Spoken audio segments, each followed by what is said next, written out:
नमस्कार मैत्रिणींनो, आज आपण पालक पुरी करणार आहे. त्यासाठी साहित्य लागत आहे 3 वाटी गव्हाचं पीठ, गऱ्याची 1 वाटी आणि 3 बटाटे उकडलेले आपण ते खिसून घेतलेले आहेत आणि मिक्सरमध्ये मसाला ती पेस्ट केलेली आहे. ती मिरची, कोथिंबीर आणि लसूण आणि जिऱ्याची पेस्ट केलेली आहे.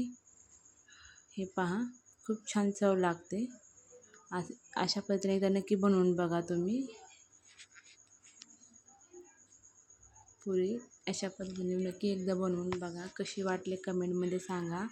माझी मुले खात नाहीत ना अशी पालक, तर मी हमेशा अशी पालक पुरी बनवली ना तो खूप आवडीने खातात. दह्यासोबत इतकी छान लागते ना, इतकी टेस्टी लागते ना.